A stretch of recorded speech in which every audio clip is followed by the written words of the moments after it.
أعوذ بالله من الشيطان الرجيم بسم الله الرحمن الرحيم الحمد لله رب العالمين ولا حول ولا قوة إلا بالله العلي العظيم والصلاة والسلام على أشرف الأنبياء والمرسلين وعلى آله وصحبه أجمعين ونشهد أن لا إله إلا الله وحده لا شريك له ونشهد أن سيدنا مولانا محمدا عبده ورسوله. In the name of Allah, the gracious, the merciful, all praise is due to Allah, the Lord of the universe, the master of the day of judgment. I bear witness and testimony to the oneness of Allah, to His magnificence, His omnipotence, His might, His glory, to His being the creator and sustainer of all things, the giver of life, the guider of hearts, the master of the day of judgment. And I bear witness to the fact that Muhammad ibn Abdullah sallallahu alayhi wasallam, the servant and final messenger, may the peace and blessings of Allah be upon him and upon all those who choose to tread in his path until the last day.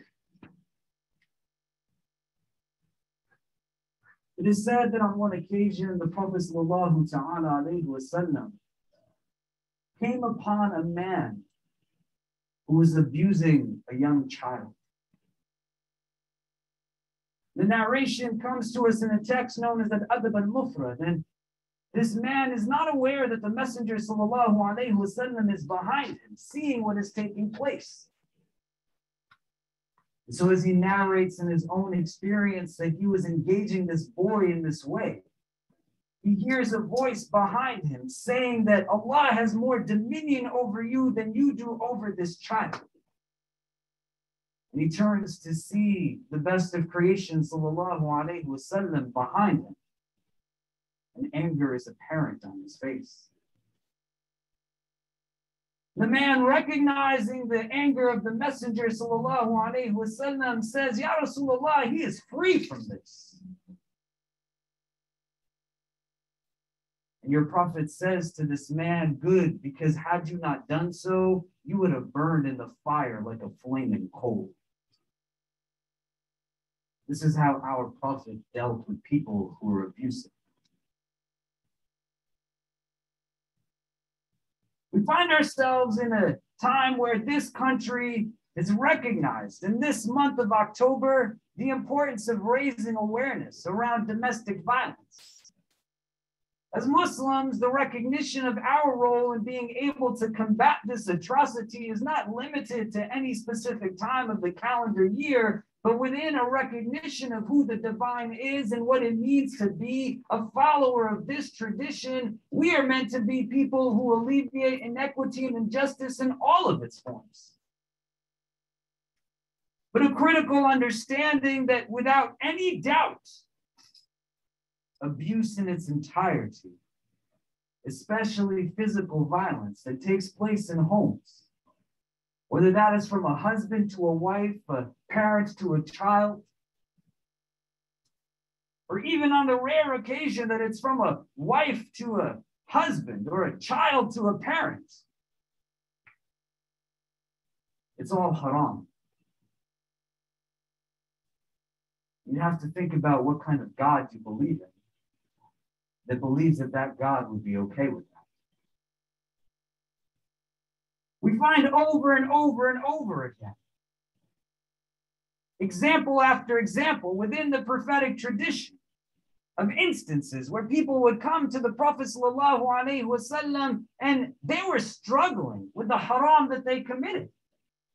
Ya Rasulullah, I drank alcohol. Ya Rasulullah, I kissed a woman I wasn't supposed to. Ya Rasulullah, I've committed zina. The Prophet sallallahu alaihi wasallam, he is a mercy to the world. He walks with them through their struggles. He helps them to recognize that what they do can never be greater in comparison to God's mercy and God's love.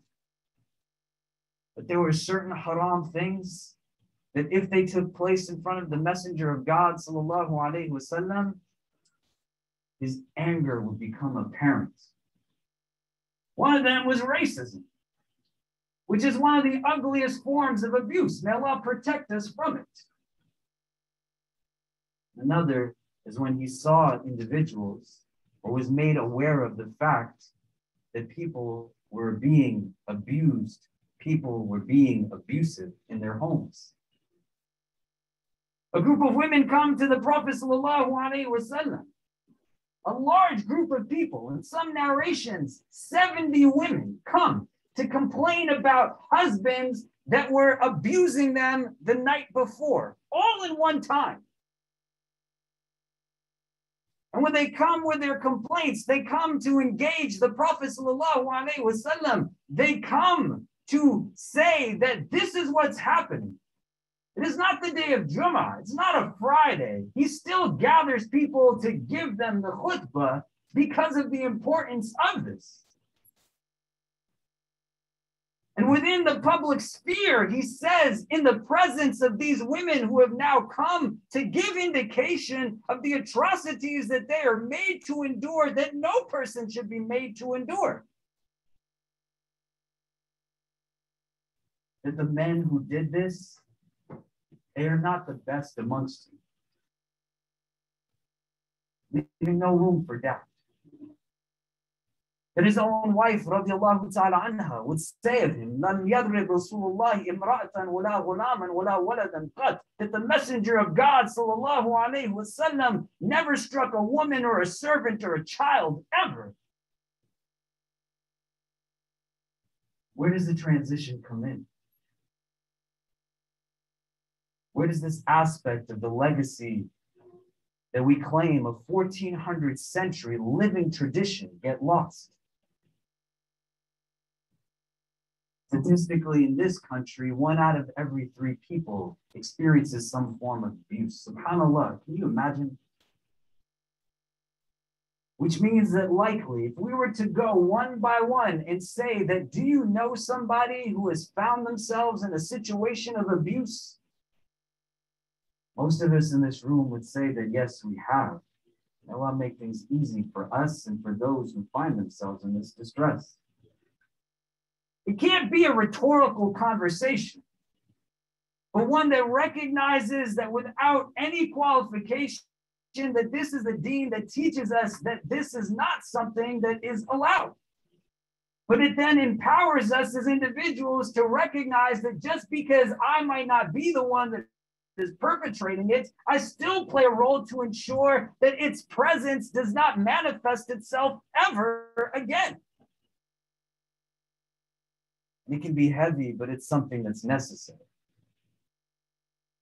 We go through modes of existence where our understanding of our tradition becomes limited to externals that we weaponize to bring people down. We can have people move up, and if we can move into this side of the room, so if you're sitting to my left, your right, you can move over this way so that people don't crowd the entranceway. That would be appreciated.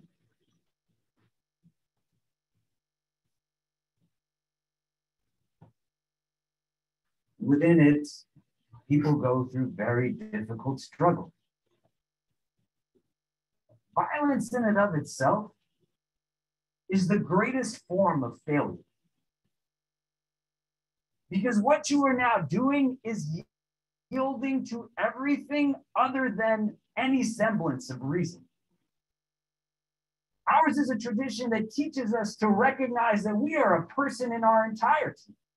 You are not just a body that you have sitting physically present here in this gathering. You have a heart, a spiritual space, a qalb. You have an aql, an intellect. You have irada, sheer will and determination.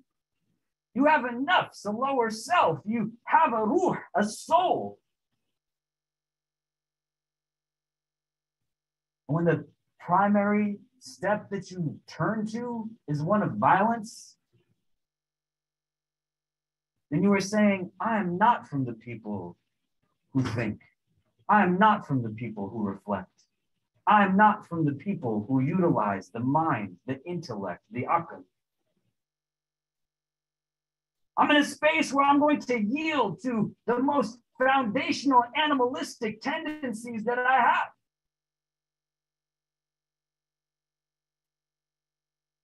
A lot of us go through realities where, as children, our hearts as young people have to now absorb adult emotions that they're not ready to take on. We're in spaces where trauma upon trauma upon trauma just gets passed from person to person to person.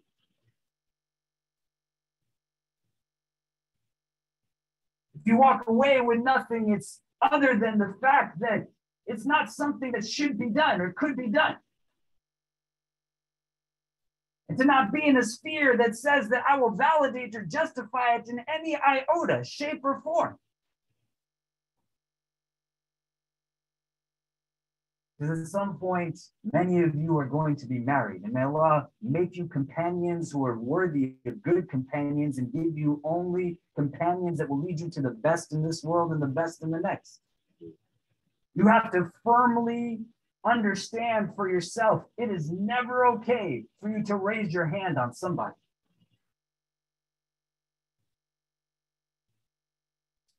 And when you have children, and may Allah bless you with the best of children,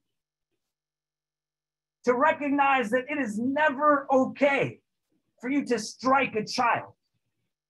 I don't know whose sunnah you follow, if that's something that you believe that that's acceptable. Whose book you're reading that's telling you that there's justification to it.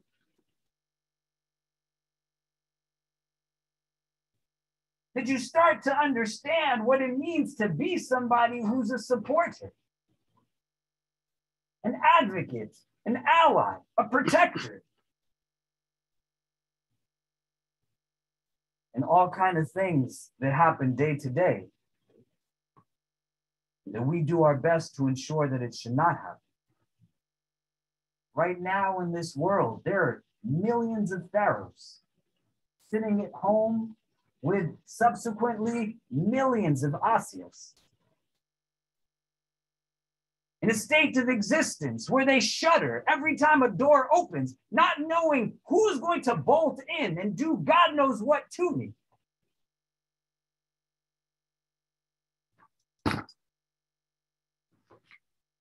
I was 18 years old as an undergrad at this university, sitting in many of the classrooms that many of you sit in when you go to school here every single day. At 18, it was the first time I met somebody who was a survivor of domestic violence. I was sitting in an intro-level political science class, and a young woman walked into the room, and she had all kinds of makeup caked on her face. She was covering bruises.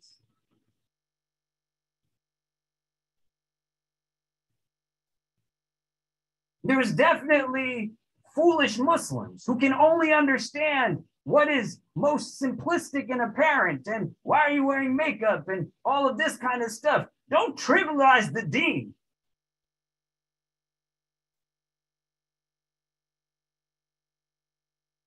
When I ask her now what's going on, she said, I fell down some stairs. And I said, that doesn't happen when you fall down a staircase.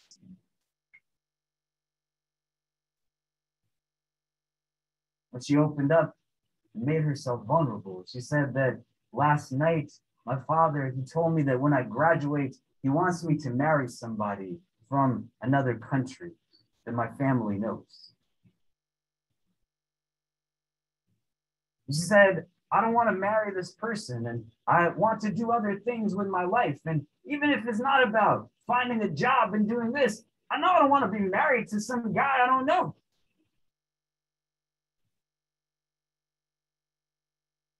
So when I told my dad no, his response to me was hitting me in the face again and again and again, while my two brothers stood and just watched it happen.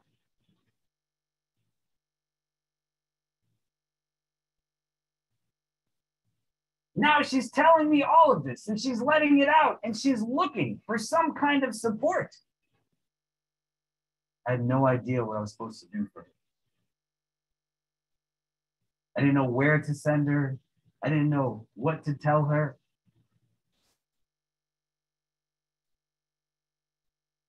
And for many of our classmates, our peers, as we became aware of it, It became something that was just now a conversation that was pushed to the side.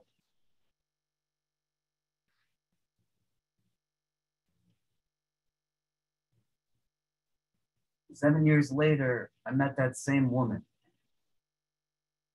She came to my office where I was now working here to serve this community, alhamdulillah.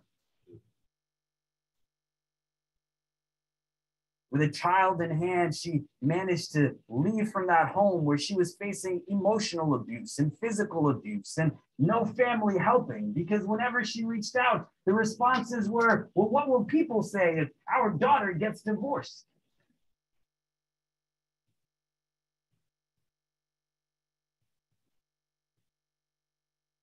And she gave me a notebook in which she had written reflections and thoughts throughout her entire marriage, journals to put her voice where no one else would listen to it. When I got to a page where she had written that I have no desire to be with this man that they tell me is my husband. And every time and any time he comes to be with me in the late hours of the night, I feel like I'm just getting assaulted again and again and again.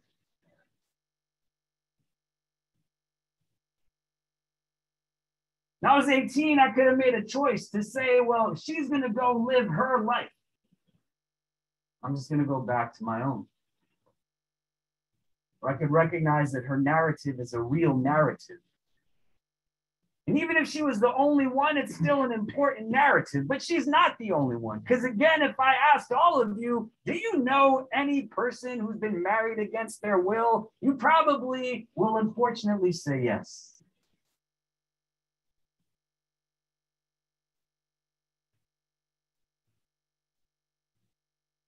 So over the course of that time, starting from when I was an undergrad, I tried my best to just figure out, what do you do for somebody who's in this situation?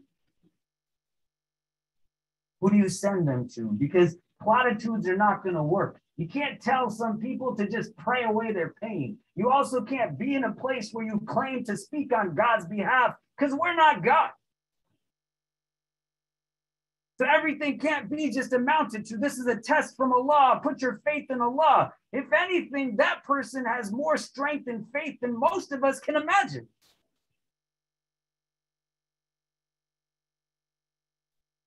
The platitude just validates a passivity that says that I'm not going to walk with you, so here's an answer.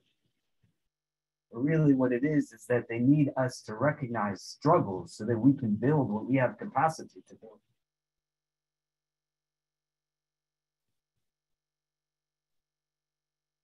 What would you do if a classmate or a friend of yours was going through this? When you envision yourself in your home 5 years from now, 10 years from now, 20 years from now, what is a thought that you might experience, an interaction that you might have that you think would let it be okay for you to then strike somebody? If the answer is there's none, because you don't want to be that person, start to now move in the direction of saying that, well, what do we do to ensure that people don't have to go through this by themselves? Sometimes when people don't talk to you, they don't respond to your text messages, they don't have smiles on their face all of the time, it's not so that you feel uncomfortable or that they are trying to avoid you. People have serious garbage that happens in their life every day. There's a deep wisdom within the prophetic tradition that says the best amongst you is the ones who greets those that they know and those that they don't know. That smiling can even be a charity. That you don't have to be in a sphere where you are constantly the center of everything, but you recognize that there are multiple spheres of existence that are taking place simultaneously. And some people's existence is really hard, man. So when you don't give them space to just be, you create a sphere that limits religion to something that is just what is simple It doesn't get to the depth and the crux of, well, what's the point of all of this? You can't sit in a space like this and allow for your mind to reach its highest potential, to say, why is God giving me the opportunity to be a doctor? Why is God giving me the opportunity to build my startup? Why is God endowing me with credentials and trainings or access to a platform of people like this? Why do you go to Stern? Why do you go to Tisch? Why do you go to the med school, the dental school, the law school, any of these schools? If it's to be self-serving, then you're going for the wrong reason.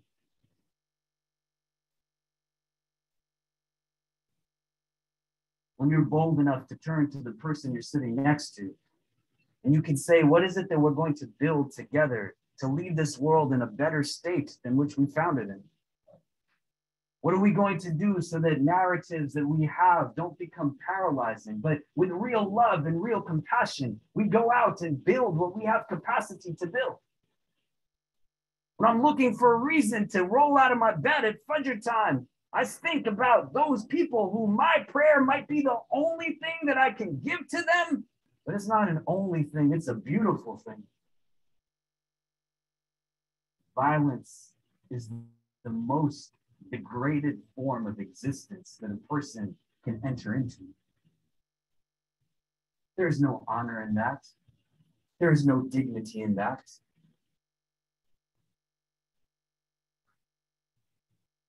You have to start to think at a deep level. We live in a prism of modernity that is impacted heavily by ideals that sometimes we wonder, what does it even mean? That a recognition of a higher level of conduct somehow is the maintenance of neutrality. We can both sides certain things. If you have a friend that treats a girl like a jerk, then your friend is a jerk. There's no two sides to it. And if you knowingly understand that that person is treating another person poorly and terribly, and at the end of all of it, you somehow say, well, I still have to be a friend to somebody. No, sometimes there's no two sides. Sometimes there's no neutrality. Sometimes you have to dig deep and say, what are my values? What are my ethics? A tradition that tells us that even the goat that has no horns will have recompense against the goat that has horns. Our book tells us that our hands will speak on the day of judgment. Our limbs will speak on the day of judgment. Your eyes are going to say what they saw. Your ears are going to say what they heard. I'm truly sorry for anything that you have ever heard that should not have ever entered into your body and your being. You don't want to pass that on. You want to be able to find your healing as best as you can. You definitely want to never be a source of something that requires somebody else to then heal after their interactions with you.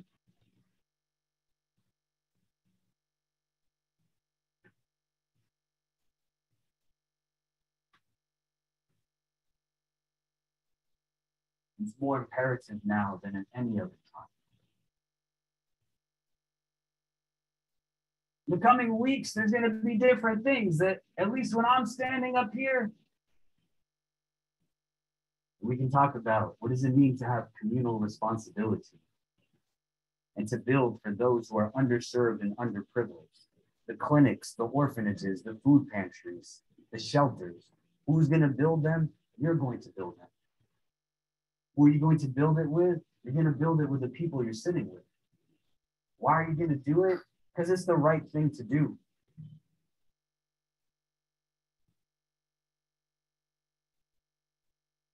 To talk about what this really means in a broader context of existence. A day of judgment, a day of recognition that takes out any idea whatsoever that somehow abusive behavior can be tolerated.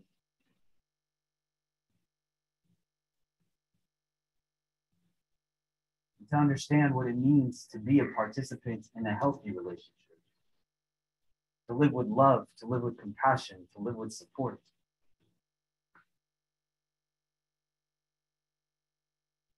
I went to a university in Houston some years ago. I still remember a young woman who was talking to me afterwards, and she said, "Are you trying to tell me that God does not like my father hitting me?"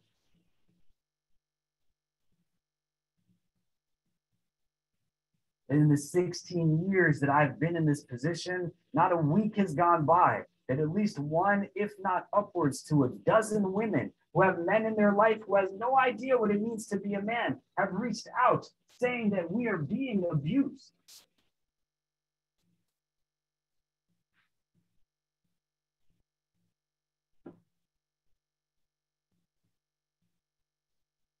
We do play a different role because of where we sit right now, with a different set of ideals and a different motivation. There's going to be people throughout this campus, throughout this month, that are going to be hosting workshops, trainings, talks, and lectures that you can learn things from. You're part of a community that last October, in the midst of a pandemic, spent $700,000 to purchase a building that is going to open next spring to be a shelter for women and children who are survivors of abuse. I would not stand up here and say to you something that I would not be willing to do myself. That in the midst of a pandemic, when all kinds of things were happening and people were sustaining so much, we had so many people who are now stuck at home with individuals that were just making their lives hell.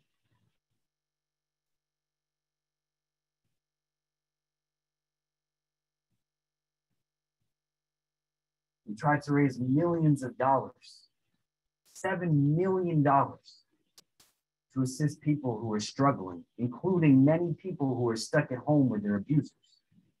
I want you to think about this in your head.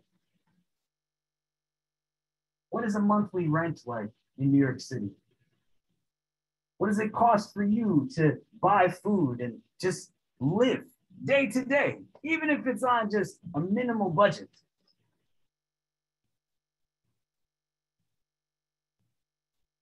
Millions of dollars might sound like a lot, but when you start to trickle it and disperse it over tens and thousands of people, you give 1,000 people $1,000, that's $1 million right there. That's just one time. Where they're going to go after that, they're going to come back to us. What will it look like down the line? Totally different, because we're going to ensure that we do what we can.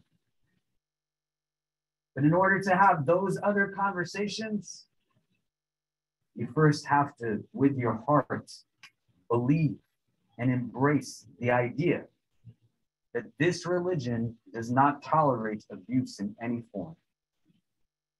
That domestic violence is haram, clear and simple.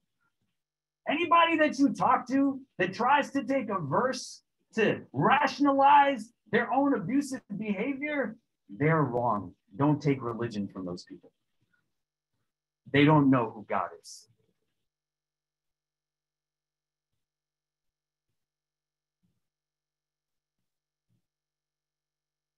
You try to then determine for yourself what your future trajectory is going to look like. Make sure that the homes that you build, the children you raise and nurture, the spouses that you are blessed to be companions of in this world and in the next, the employees that serve on your staffs, the individuals that you come into interaction with, from the person who drives you in a car to the person who holds the door open for you or is checking your ID cards, nobody ever gets any form of oppression from you. Physical abuse, emotional abuse, spiritual abuse, sexual abuse, financial abuse. Be a source of hope for people, never a reason they might have dread in this world. You start to envision it. You say, what is the person that I want to be? Remember a young woman who sent me an email that was doing her undergrad here. She said that she was walking through the floors of the Silver Building with a young man that she was in a relationship with. Both were Muslim. And she said he became so angry at me disagreeing with something that he said that out of nowhere, all of a sudden, he grabbed me by my book bag straps and just threw me against the wall. And had a public safety officer not intervened, I wouldn't know what happened.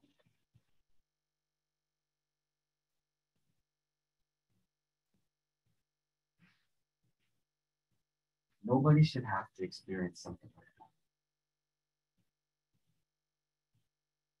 Do not ever be the cause of something like that.